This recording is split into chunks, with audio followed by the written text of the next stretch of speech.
हम लोगों ने देखा था लास्ट जब हम लोग बाइट एंड सेवरेट लॉ को डिस्कस कर रखे थे इन क्लास, उसकी कुछ एग्जांपल्स देखी थी बाइट एंड सेवरेट लॉ की। एक एग्जांपल ये भी थी,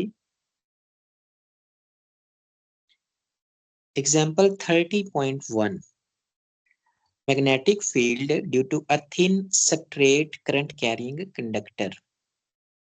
ये एग्जांपल, इसका हम लोगों ने, आप लोग अगर थोड़ा सा गौर करो तो लास्ट पे ये वाली चीज जो है ना वो निकाली थी, mu naught I over 4 pi A, magnetic field due to a straight current carrying conductor की वैल्यू हम लोगों ने जो निकाली थी वो ये थी, B इज इक्वल टू, ये माउस से ना मैं ड्राइंग कर रहा हूँ, फिर ड्राइंग में ऐसी ही राइटिंग जो है ना वो होगी।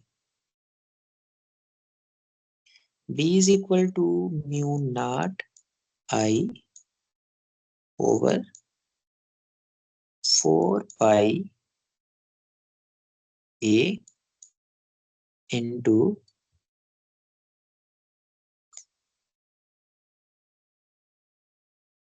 Sign theta 1 minus sine theta 2।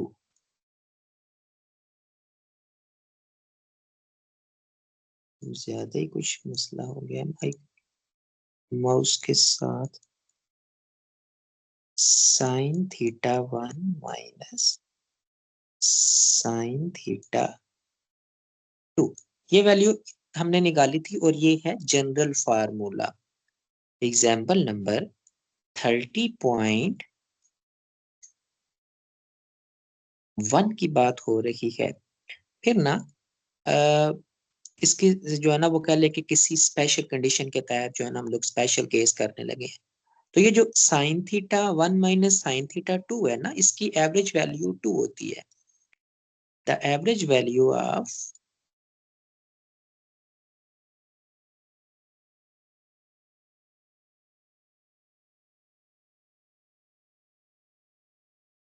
Average value of, अभी लिखाई ठीक हो जाएगी, मैथमेटिक्स करेंगे तो मैथ ठीक ठीक लिखा जाता है। Value of sine theta 1 minus sine theta 2 is equal to 2।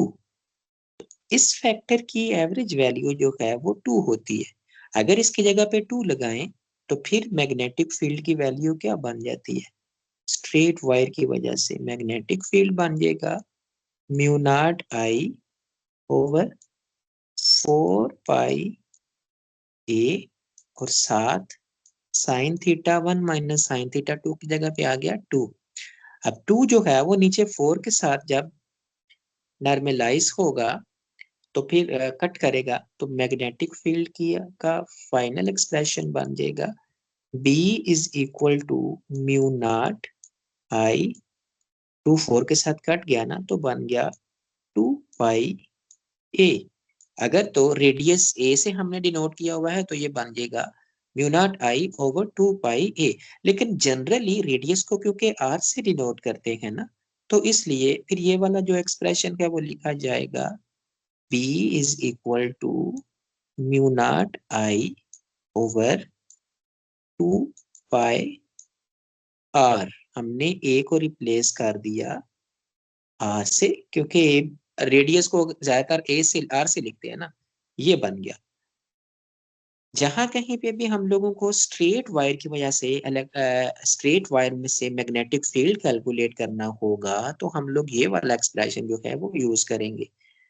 जब एक स्ट्रेट सीधी वायर में से इलेक्ट्रिक करंट गुजरे, जिस तरह से ये वायर वायर जो है ना वो लगी हुई है पोल्स के ऊपर, तो उन वायर्स में से जब करंट गुजरता है तो इस मैग्नेटिक फील्ड कैलकुलेट करने के लिए ये वाला फार्मूला यूटिलाइज किया जाता है। बहुत इजी है, B is equal to mu naught I over 2 pi R एक स्ट्रेट कंडक्टर के लिए।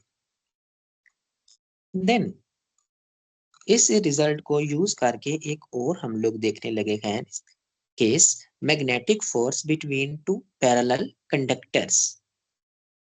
टू पैरेलल कंडक्टर्स, दो पैरेलल वायर्स हैं और उनमें से करंट जो है वो फ्लो कर रहा है, तो फिर उन दो वायर्स के दरमियान में फोर्स कितनी होगी। स्ट्रेट सी बात है कि दो कंडक्टर्स ले लेते हैं, वायर 1 और वायर 2। इतना तो पता है ना कि जब वायर में से करंट गुजरती है तो मैग्नेटिक फील्ड बनता है। दो मुख्तलिफ वायर्स हैं, एक दूसरे के करीब रखी हुई हैं। जब दोनों वायर्स में से इलेक्ट्रिक करंट गुजरेगा तो दोनों वायर्स की का मैग्नेटिक फील्ड बनेगा। जब एक वायर का मैग्नेटिक फील्ड दूसरी वायर के मैग्नेटिक फील्ड के साथ जो है ना वो मिलेगा, इंटरेक्ट करेगा, तो उन फील्ड्स की वजह से वायर्स एक दूसरे के ऊपर एक फोर्स लगाएंगी, जिसके लिए एक्सप्रेशन हम लोगों ने कैलकुलेट करना है। सारी चीजें फर्ज करते आ रहे हैं तो मजीद फर्ज कर लेते हैं। वायर जो 1 है ना, इसमें से कितना करंट गुजर रखा है, I1। और वायर 2 में से कितना करंट गुजर रखा है, I2। करंट्स के भी नाम हम लोगों ने रख दिए। अब ये देखना है कि दोनों वायर्स के दरमियान में डिस्टेंस कितना है। दोनों वायर्स के दरमियान में डिस्टेंस जो है ना वो a है। दो वायर्स हैं और दोनों वायर्स के दरमियान में डिस्टेंस हम लोगों ने a ले लिया। और वायर्स की लेंथ जो है ना, दोनों वायर्स की लेंथ सेम है। लेंथ चले हम लोग जो है वो अज्यूम कर लेते हैं स्मॉल l। अब इसमें से करंट गुजर रखा है वायर वन में से। वायर वन में से जब करंट गुजरेगा तो मैग्नेटिक फील्ड पैदा होगा, और उस मैग्नेटिक फील्ड की वजह से एक फोर्स जो है ना वो एक्ट करेगी। वायर वन की वजह से जो फोर्स है वो नीचे वाली वायर पे लगेगी, तो फोर्स की डायरेक्शन ये बन गई ना, F1 is the force due to wire 1।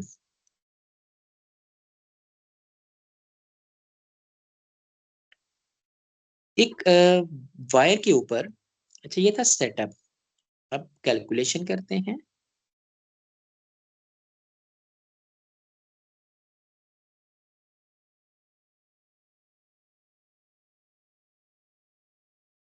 The force on a current carrying conductor, उसके लिए फार्मूला क्या था, the force on a current carrying conductor.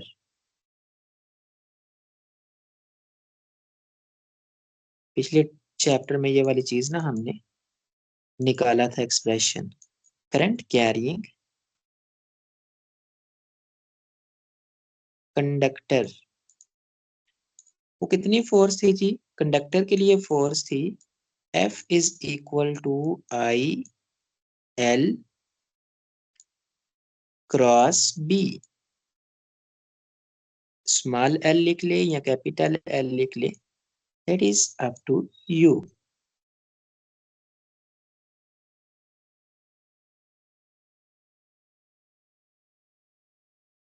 ILP, क्योंकि दोनों वायर्स की जो है ना लेंथ सेम है, तो L के साथ 1 या 2 लिखे या ना लिखे फर्क नहीं पड़ता। चले हम जो है ना, ये दो वायर्स है ना, अगर वायर 1 के ऊपर फोर्स हम लोग निकालना चाहें, ये जनरल एक्सप्रेशन था ना, तो वायर 1 के ऊपर फोर्स बन जाएगी F1 is equal to I1 के वायर 1 में से कितना करंट गुजर रखा है, वायर 1 की लेंथ। लेकिन ये जो मैग्नेटिक फील्ड है ना, मैग्नेटिक फील्ड दूसरी वायर की वजह से होगा। करंट और लेंथ तो हम लोग फर्स्ट वायर की ही लिखेंगे ना, मैग्नेटिक फील्ड जो है वो दूसरी वायर का यूज करेंगे। कोई बड़ी बात नहीं, मैग्नेटिक फील्ड निकालने का फार्मूला पता है, अभी हमने देखा। तो दूसरी जो वायर का है उसकी वजह से जो मैग्नेटिक फील्ड है ना, B इज इक्वल टू, ये हमने लिखा mu naught I over 2 pi R। You not I over 2 pi A, ये वाला फार्मूला, क्योंकि डिस्टेंस ए है ना, ये यूज करना है। दूसरी बार के लिए बन जाएगा B2 mu naught I 2 over 2 pi A. ये जो है ना वैल्यू इसमें लगानी है। B is equal to mu naught, दूसरी वायर में से करंट गुजर रखा है I2 ओवर 2 पाई, दोनों वायर्स के दरमियान में डिस्टेंस हमने ए कंसिडर किया हुआ। B की ये वाली वैल्यू अगर यहाँ पे पुट कर दें तो फोर्स बन जाएगी हमारे पास F1 is equal to I1। अभी नहीं, एक सेकेंड, इसको थोड़ा सा सिंप्लीफाई कर लेते हैं इक्वेशन को, डायरेक्ट फार्मूला। मैग्नेट इसको हम लोग ना एक्सपेंड करते हैं, क्रॉस प्रोडक्ट है ना, तो इसको जब ओपन करेंगे तो क्रॉस प्रोडक्ट के लिए मेरे पास बन जाएगा I1, क्रॉस को ओपन करेंगे तो बन जाएगा LB2, और सबको पता है क्रॉस प्रोडक्ट के लिए आ जाता है साइन ऑफ थीटा। फिर वही काम करेंगे जो हम लोग स्टार्ट से करते आ रहे हैं, थीटा की जगह पे 90 डिग्री पुट करेंगे ताकि साइन 91 हो जाए। तो ये रिजल्ट मेरे पास बन जाएगा F1 is equal to I1 LB2 sine 90 degree. ये साइन 90 डिग्री बन गया।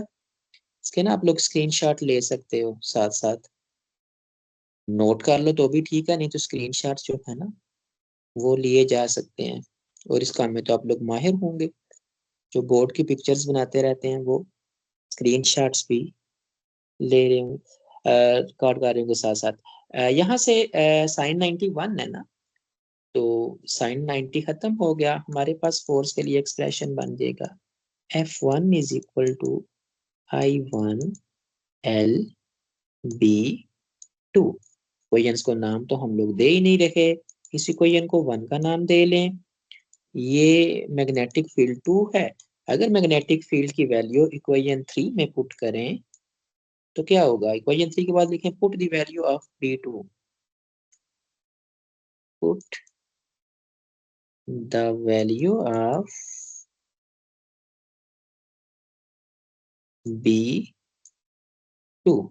जब इक्वेशन 3 में B2 की वैल्यू पुट करेंगे तो बन जाएगा F1 is equal to I1 L, और B2 की मैं जगह पे मैंने पुट करना है mu naught I2 over 2 pi A। तो कर करा के हमारे पास जो है, जब इसको हम लोग रीअरेंज करेंगे, रीअरेंज करने के बाद फोर्स के लिए एक्सप्रेशन बन जाएगा। करंट्स को सेम कर लेते हैं ना, उसने कैसे लिखा हुआ है, म्यू नॉट पहले लिखा हुआ है I1 I2 और 2 pi A L, mu naught I1 I2 over 2 pi A into L। ये बन गया जी हमारे पास फोर्स कि एक वायर से दूसरी वायर की वजह से कितनी फोर्स लग रही है। मतलब ये वाला जो एक्सप्रेशन है ना, ये एक्सप्रेशन मुझे बता रखा है कि जो वायर 1 है ना, वायर 1 के ऊपर वायर 2 की वजह से कितनी फोर्स एक्ट कर रही है। And according to third law of motion, Newton का जो थर्ड लॉ है, उसके मुताबिक दोनों वायर्स जो हैं वो एक दूसरे के ऊपर एक जितनी ही फोर्स लगाएंगे, क्योंकि एक्शन और रिएक्शंस दोनों इक्वल होते हैं लेकिन अपोजिट डायरेक्शन में होते हैं। तो उस लॉ को अगर हम लोग देखें तो उस लॉ के मुताबिक दोनों वायर्स जो हैं वो एक दूसरे के ऊपर एक जैसी ही फोर्स लगा रही है, इतनी ही, लेकिन दोनों की फोर्स जो है ना वो अपोजिट डायरेक्शन में होगी। अच्छा, ये है टोटल फोर्स जो वायर्स के दरमियान में एक्सचेंज हो रही है, दोनों वायर्स एक दूसरे के ऊपर लगा रही हैं। बहुत आसान सा फार्मूला था कि दो, अगर पैरेलल कंडक्टर्स इसके लिए यूज होता है लफ्ज, दो पैरेलल कंडक्टर्स वायर्स पड़ी हुई हैं 1 और 2, दोनों में से करंट गुजर रही है। तो जब दो वायर्स में से करंट गुजरती है तो दोनों वायर्स एक दूसरे के ऊपर फोर्स लगाती हैं मैग्नेटिक फील्ड की वजह से, क्योंकि करंट के गुजरने से मैग्नेटिक फील्ड बनता है ना वायर्स का। तो जब वो एक वायर का मैग्नेटिक फील्ड दूसरी वायर के मैग्नेटिक फील्ड पे एक्ट करेगा तो उसकी वजह से फोर्स जो है वो वजूद में आती है, और उस फोर्स को निकालने के लिए हमने पहले जो है ना इक्वेशन लिखी, the force on a current carrying conductor in magnetic field F is equal to I L cross B. Cross product को ओपन किया तो बन गया I L B sine of theta. Wire 1 है ना, तो वायर 1 के लिए F1, करंट भी 1 होगी लेकिन मैग्नेटिक फील्ड उसके ऊपर वायर 2 का हम यूज करेंगे, इसलिए बी के साथ 2 लिखा हुआ है। साइन थीटा, थीटा को 90 पुट किया तो साइन थीटा की वैल्यू जो है ना, यहाँ से साइन 9 वो गायब हो गया। अब जी हमने पहले पता है कि वायर की वजह से मैग्नेटिक फील्ड इतना होगा, B2 is equal to mu naught I2 over 2 pi A, दूसरी वायर की वजह से। ये वैल्यू हम लोगों ने इक्वेशन 3 में पुट की तो बन गया, थोड़ा सा रीअरेंज करने के बाद mu naught I1 I2 over 2 pi A L। ये है टोटल फोर्स जो वायर के ऊपर जो है ना वो एक्ट कर रही है। अब वायर के लिए लेंथ की वैल्यू जो है ना वो कम या ज्यादा हो जाती है। तो ज्यादा जो बेहतर रिजल्ट होता है ना वो ये होता है कि फोर्स पर यूनिट लेंथ, ये जो है ना ये वायर के ऊपर टोटल फोर्स है। इसके साथ छोटा सा लिख भी देते हैं, total force. But usually total force की बजाय फोर्स पर यूनिट लेंथ में इसको एक्सप्रेस किया जाता है। तो इसमें क्या होगा, ये एल जो है ना हम लोग फोर्स के साथ डिवाइड कर देंगे, and the force per unit length,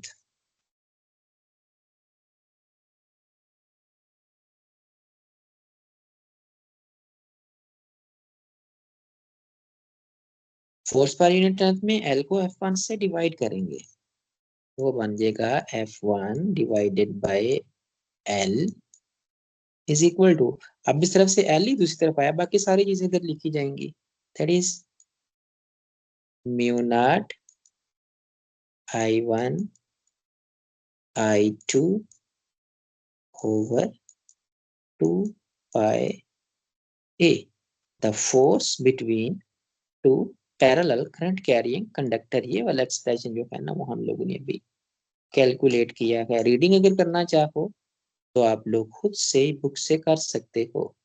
लें जी, इसका भी अगर आप लोग इंटरेस्टेड हो स्क्रीनशॉट लेने का तो लिया जा सकता है। Here we go। और ऊपर वाला जो पेज है उसका ये बन गया हाफ का, और हाफ पेज जो है ना वो ये था ऊपर, उसकी एवरेज वैल्यू निकाल के हमने जो है ना वो लगाई थी। So much about the force between parallel current carrying conductors। Next है एम्पियर्स लॉ। पहले बाइट एंड सेवरेट लॉ हमने देखा। बाइट एंड सेवरेट लॉ यूज करके हम लोग मैग्नेटिक फील्ड फाइंड आउट करते हैं। हमें पता है जब किसी भी वायर में से इलेक्ट्रिक करंट गुजारे तो करंट के गुजरने से मैग्नेटिक फील्ड पैदा होता है।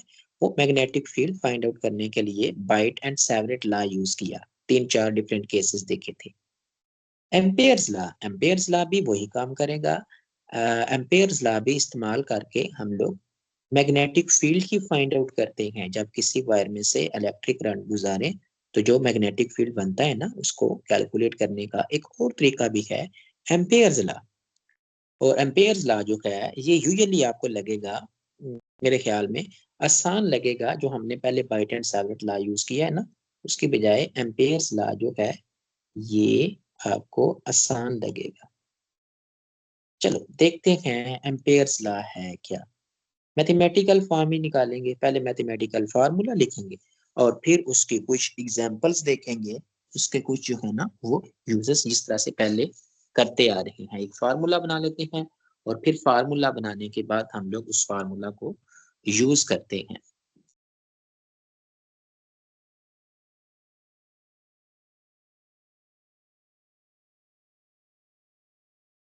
एम्पेयर्स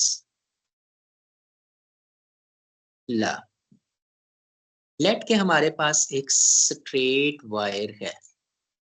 एक स्ट्रेट वायर लेके हम लोगों ने उसको बैटरी के साथ अटैच कर दिया। ठीक है, पॉजिटिव टर्मिनल और नेगेटिव टर्मिनल। जब वायर को हम लोग बैटरी के साथ अटैच करेंगे तो वायर में से एक करंट गुजरना शुरू कर देगा पॉजिटिव टर्मिनल से। नेगेटिव टर्मिनल की तरफ करंट फ्लो कर रहा है वायर में से। इस करंट की वजह से वायर में ना मैग्नेटिक फील्ड बनेगा। और याद रहे कि स्ट्रेट वायर के गिर्द जो मैग्नेटिक फील्ड होता है ना वो सर्कल्स की फॉर्म में होता है। इस तरह से सर्कल्स बनते चले जाते हैं। मैग्नेटिक फील्ड की अगर गूगल के ऊपर लिखे ना, magnetic field due to a straight current carrying wire, तो एक स्ट्रेट करंट कैरिंग वायर के गिर्द ना मैग्नेटिक फील्ड इस तरह से सर्कल्स की फॉर्म में होता है। मैं सिर्फ एक सर्कल जो है ना वो चूज करूंगा। एम्पियर्स लॉ जो है इसको डिस्कस करने के लिए हम फर्ज करते हैं कि इसने आर लिया हुआ है या ए लिया हुआ है, रेडियस आर। फर्ज कर लेते हैं कि वायर से आर डिस्टेंस के ऊपर एक मैग्नेटिक फील्ड लाइन जो है वो गुजर रही है, क्योंकि मैग्नेटिक फील्ड लाइन सर्कल्स की फॉर्म में ही है ना। वायर स्ट्रेट होगी तो हर जगह पे सर्कल की फॉर्म में नहीं होती। एक हम लोगों ने सर्कुलर लूप जो है ना वो बना ली, सर्कल आर वायर के गिर्द। ये मैग्नेटिक फील्ड लाइन गुजर रही है, तो जहां जहां से मैग्नेटिक फील्ड लाइन गुजर रही थी ना, वहां पे हम लोगों ने एक पाथ भी बना लिया। दो काम किए हैं। पहला तो अज्यूम किया कि जिस जगह पे ये मैंने लाइन लगाई है ना, वहां से एक मैग्नेटिक फील्ड लाइंस गुजर रही थी, और जहां जहां से मैग्नेटिक फील्ड लाइंस गुजर रही थी ना, वहां पे हमने एक सर्कुलर पाथ बना लिया उस लाइन के ऊपर ही। फिर जो हमने सर्कुलर पाथ बनाया है ना, उसको छोटे छोटे टुकड़ों में डिवाइड किया। वही पुराना काम, पहले जी हम लोग एक बड़ा ऑब्जेक्ट ले लेते हैं, फिर उसको छोटे टुकड़े ले लेते हैं। छोटे छोटे टुकड़े, छोटा टुकड़ा जो है उसको हमने नाम दे दिया डेल्टा एल का। Is it delta L, delta S. चलो एक ही बात है ना, लेंथ है, लेंथ को एल से डिनोट करो या एस से डिनोट करो। Delta S. सारे के सारे सर्कल को ना छोटे छोटे टुकड़ों में डिवाइड कर लिया। दोबारा से माइंड में रहे कि सर्कल उस जगह पे लगाया गया है जहां से मैग्नेटिक फील्ड लाइन गुजर रही है। डेल्टा एस, अगर हम लोगों ने लेंथ को डिवाइड टुकड़ा बनाया है ना, तो इसमें मैग्नेटिक फील्ड की कितनी मिकदार है, इस टुकड़े के अंदर जो मैग्नेटिक फील्ड की मिकदार है उसको B1 कह लेते हैं। हाँ, B1। इसी तरह से जो दूसरा टुकड़ा होगा, ये डेल्टा S1 है। जो दूसरा टुकड़ा होगा, दूसरे टुकड़े का नाम रख देंगे डेल्टा S2, और उस टुकड़े की जगह पे मैग्नेटिक फील्ड की वैल्यू है B2। इस तरह से delta S2 B, delta S3 B3, यही काम जो है ना वो चलता चला जाएगा। एम्पियर्स लॉ के लिए जी, let we have a straight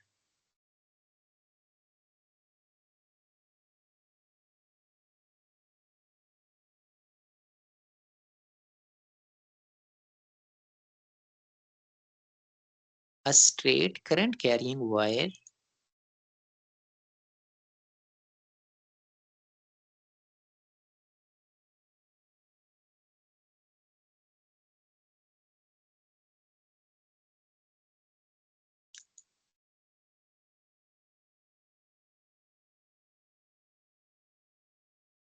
the magnetic field is produced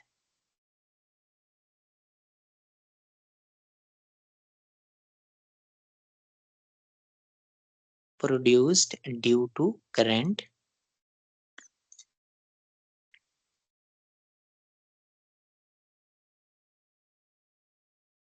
and magnetic field जो है ना वो सर्कुलर फॉर्म है, and the field is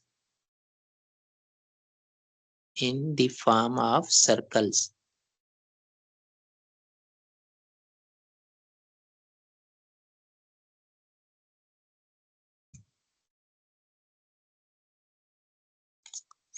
consider one field line, ये डायग्राम तो आपने बना ही ली होगी ना। Consider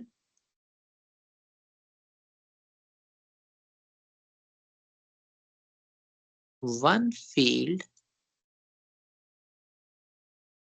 circular field line, consider one circular field line at radius r as shown in the photo।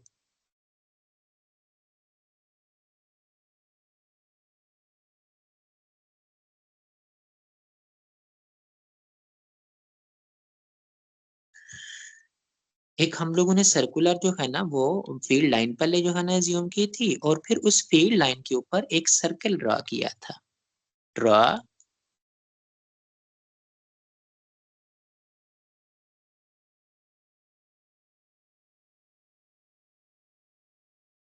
A circular path on the field line. जो field line हमने draw की, assume की थी ना, उसके ऊपर एक सर्कुलर लाइन भी ड्रॉ की। उसके बाद क्या किया था, सर्कुलर लाइन ड्रा करने के बाद हमने अज्यूम किया था कि सर्कल जो है ना वो छोटे छोटे टुकड़ों से मिलके बना हुआ है।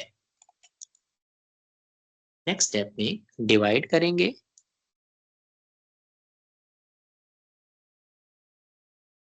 डिवाइड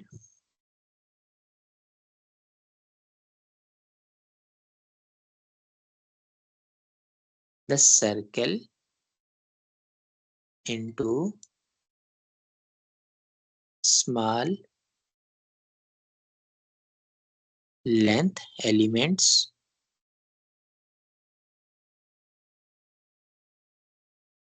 लेंथ एलिमेंट्स के नाम रख दिए delta S1, delta S2, delta S3 और इसी तरह से कहानी चलती चली जाएगी। और डेल्टा S1 में इनमें मैग्नेटिक फील्ड्स की भी बात कर लेते हैं। कंटेनिंग, कंटेनिंग का मतलब इनमें से जो गुजर रहा है या इस जगह पे जो मौजूद है, कंटेनिंग मैग्नेटिक फील्ड्स। पहले के लिए मैग्नेटिक फील्ड है ना B1, दूसरे टुकड़े के लिए B2, तीसरे के लिए B3 up to so on respectively.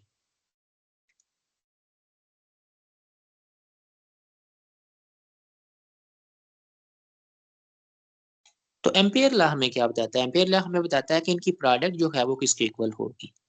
Then by ampere's law, bye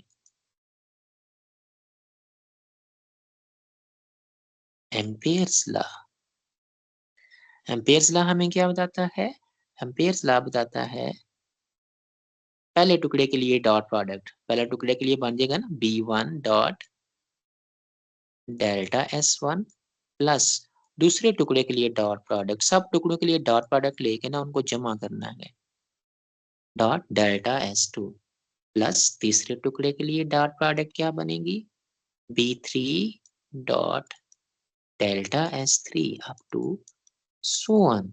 और जब सारे टुकड़ों को हम लोग जमा कर देंगे तो ये आंसर आ जाएगा म्यू नॉट आई के इक्वल आ जाएगा। This is known as ampere's law.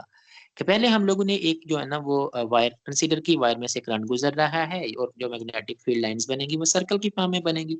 एक circular magnetic field line choose कर ली, फिर उसके ऊपर एक सर्कल बनाया, फिर उसके छोटे छोटे टुकड़े जो है ना वो कर दिए sir circular magnetic field line के। फिर हमने जो है ना वो हर एक टुकड़े के लिए अलग अलग लिखा। पहले टुकड़े के लिए मैग्नेटिक फील्ड भी 1 है और टुकड़े की लेंथ है डेल्टा S1, दोनों की डॉट प्रोडक्ट पे दूसरे टुकड़े के लिए, तीसरे टुकड़े के लिए।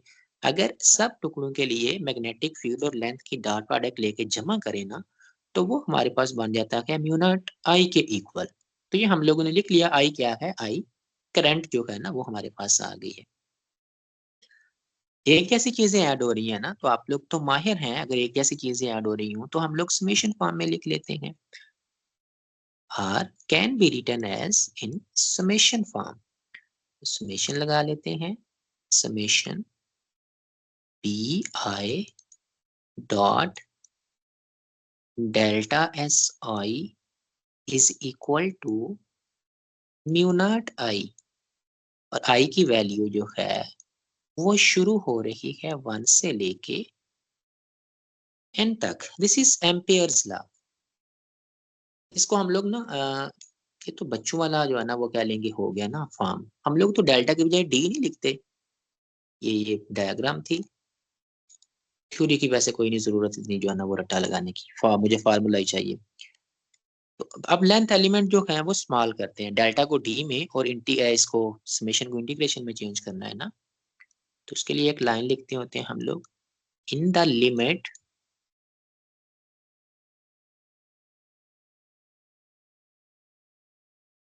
The length elements are so small, the length elements are so small. तो सो स्मॉल लेंथ में लिमिट में इंटीग्रेशन को समेशन को इंटीग्रेशन के साथ रिप्लेस कर दिया और डेल्टा को डी के साथ रिप्लेस कर दिया, integration of B dot d s is equal to mu naught I. There you go. This is the final form of ampere's law. और एम्पेयर्स लॉ को हम लोग यूज करके, ये पिछले वाली कहानी बस फार्मूला प्रूव करना था ना, तो मैंने आपको बताया है, इसको रट्टा लगाने की जरूरत नहीं है. हम लोग ये फार्मूला यूज करके कुछ एग्जाम्पल्स जो है ना वो देखते हैं. ये फार्मूला हमने ड्राइव किया है. चलो ये अगर इसको आप लोग जो है ना वो याद करना चाहो तो इस फॉर्म में इसको याद कर सकते हो. 30.3 में ऊपर उसने जो है लिखी भी हुई है थोड़ी सी डेरिवेशन. लें जी, पहला नेक काम करते हैं.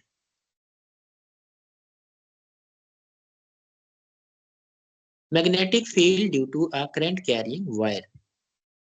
ये ना हम लोगों ने पहले भी डेरिवेशन की थी. पहले बाइट एंड सेवलेट ला से की थी 30.1 एग्जाम्पल, तो थोड़ा सा टफ था. अब वही वाला काम करते हैं एम्पेयर्स ला, और देखते हैं जी कितनी जल्दी जो है ना हम लोग कैलकुलेशन कर लेते हैं. एम्पेयर्स ला से बहुत इजीली कैलकुलेट की जा सकती है. Example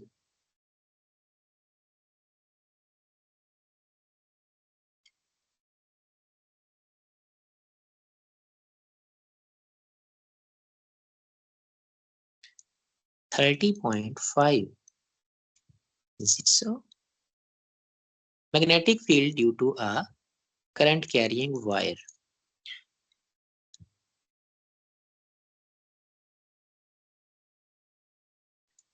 Magnetic field due to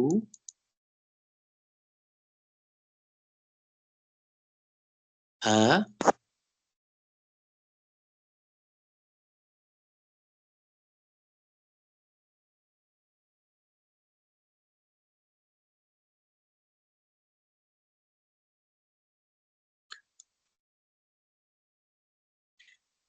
magnetic field due to a straight current carrying wire due to a STRAIGHT straight wire. Okay, ये हमारे पास एक स्ट्रेट वायर है. एक वायर बना लेते हैं. कहानी जो है फिर वो देख लेंगे हम लोग. पहले हमने एक स्ट्रेट वायर बनाई और इस स्ट्रेट वायर के गिरना इसमें से एक करंट आई गुजर रहा है वायर में से. वायर के गिर्द यहाँ कहीं पे एक पॉइंट पी है. उस पॉइंट पी पे मैग्नेटिक फील्ड फाइंड आउट करना है. बहुत सिंपल सी बात है. एक वायर उसमें से करंट आई गुजर रहा है और करंट के गुजरने की वजह से पॉइंट पी के ऊपर मैग्नेटिक फील्ड फाइंड आउट करना है. सबसे पहला काम ये करेंगे कि वायर के गिर्द एक सर्कुलर लूप बनाएंगे और वो सर्कुलर लूप पॉइंट पी से गुजरेगी. इसका रेडियस जो है वो ए है या आर है. रेडियस आर हमने कंसीडर कर लिया. रेडियस आर पॉइंट पी से जो है ना वो गुजर रहा. लें जी, इसके साथ कहानी क्या लिखी हुई है. कहानी लिखेंगे वही जो हम लोग लाइन में पहले 3 4 5 लिखते होते हैं. लेट, वही है, यहाँ से कॉपी कर लो. लेट का वर्ड लिखेंगे ना assume. Let a long straight wire of, नहीं नहीं ये थोड़ा सा टफ है. Let we have a straight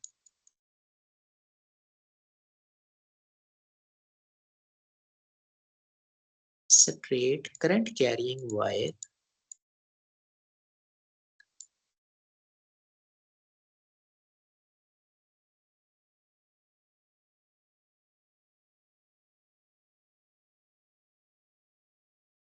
we want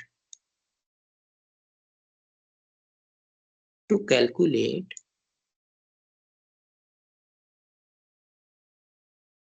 magnetic field at point P.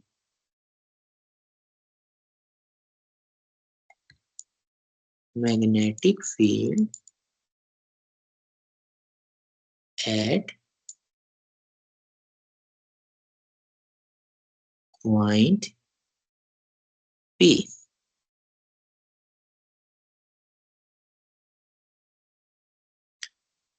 Point P के ऊपर मैग्नेटिक फील्ड फाइंड आउट करना है। तो पहला काम ये करेंगे कि एक एम्पीरियन लूप ड्रा करेंगे। जब हम लोगों ने गाउस लॉ अप्लाई किया था ना इलेक्ट्रिक फील्ड फाइंड आउट करने के लिए, तो गॉसियन सरफेस ड्रा करते थे, लेकिन एम्पियर लॉ अप्लाई करने के लिए एम्पीरियन लूप जो है वो ड्रा करेंगे। इसके बाद लिखेंगे draw a circular Amperian loop.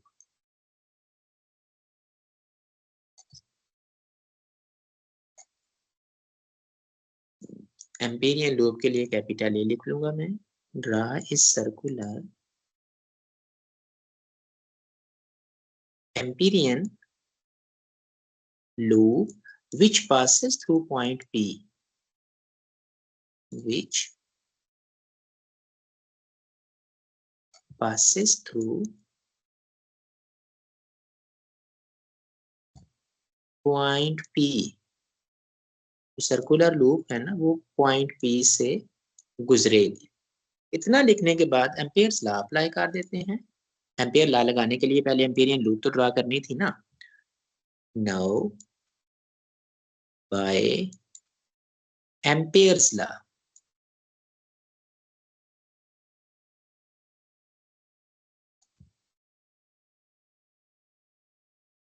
Ampere law हमारे पास क्या है? एम्पियर लॉ होगा, अभी हमने ये लिखा, ये है B dot d s is equal, ये ना क्लोज कर लेते हैं। ये जो इसके ऊपर सर्कल सा मैंने लगाया है that's mean close integral. Shapes close होती है ना, इसलिए क्लोज इंटीग्रल होगा। Integration of B dot d s is equal to mu naught I. Ampere's law ये है। अब ये बी डॉट डी एस को ओपन कर लो, डॉट प्रोडक्ट है ना लेफ्ट साइड पे, राइट साइड को वैसे ही रहने दो। अगर मैं ये डॉट प्रोडक्ट ओपन करूं तो बन जाएगा integration of B D S, dot product की जगह पे आ गया cos of theta is equal to mu naught I. सबको समझ आ गया है कि यहाँ पे थीटा से पीछा छुड़वाने के लिए हम लोग 0 डिग्री पुट करेंगे, क्योंकि कॉस थीटा है ना, साइन होता तो 90 पुट करना था। थीटा को 0 डिग्री पुट करो इसमें, तो नेक्स्ट स्टेप बन जाएगा close integral of B D s cos 0 degree is equal to mu naught I. cos 0 1 हो गया, तो फिर हमारे पास ये चीज बन जाएगी, बाकी बच गया integration of B D s into mu naught I. Magnetic field constant है, अगर सर्कल की फॉर्म में हो ना वायर तो मैग्नेटिक फील्ड कांस्टेंट होगा एस बी। मैग्नेटिक फील्ड को बी से डिनोट किया हुआ है ना, S magnetic field is constant. Magnetic field क्योंकि कांस्टेंट है तो इसको इंटीग्रेशन के बाहर निकाल लेते हैं। ये इस साइड पे क्या कर रहा है, एक मैग्नेटिक फील्ड बाहर आ गया, इंटीग्रेशन सिर्फ और सिर्फ डी एस के ऊपर रहेगी। दूसरी तरफ है म्यू नॉट आई, म्यू नॉट आई। थोड़ा गौर करो, जब डी एस के ऊपर इंटीग्रेट करेंगे तो सर्कल का ये आउटर फ्रेम आ जाएगा ना, सरकमफ्रेंस। वही वाला काम यहाँ पे करते हैं हेयर डी, और जब डी एस के ऊपर इंटीग्रेट करेंगे तो ये सर्कल के सरकमफ्रेंस के इक्वल आ जाएगा 2 पाई आर म्यू नॉट आई।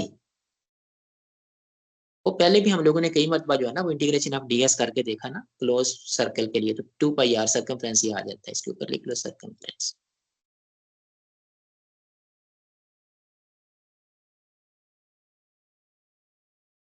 ये हमने बी की वैल्यू फाइंड आउट करनी है, तो 2 पाई आर इस तरफ क्या कर रहा है, इसको दूसरी तरफ शिफ्ट करते हैं। बी बेचारा बन जाएगा B is equal to mu naught I over 2 pi R. Magnetic field due to a straight current carrying wire. देखिए ये अभी हम लोगों ने कितना इजीली जो है उसको ड्राइव कर लिया by using Ampere's law. Calculation कितना इजीली हम लोगों ने कर लिया। इफ यू आर इंटरेस्टेड आप इसकी स्क्रीनशॉट भी ले सकते हो। ये ऊपर वाले पार्ट का थोड़ी सी कैलकुलेशन है और ये नीचे वाले पार्ट का। और जब यही काम हम लोगों ने बाइट एंड सेवरेट लॉ से किया था, जो मैंने स्टार्ट में प्रूव किया, स्टार्ट में भी उसका आंसर यही निकाला था ना, ये आ गया ये। तो बाइट एंड सेवरेट लॉ से हमें ज्यादा स्टेप्स करने पड़े थे। वही वाला काम एम्पियर्स लॉ से भी किया जा सकता है, लेकिन एक इजी वे में और कम स्टेप्स करने पड़ते हैं।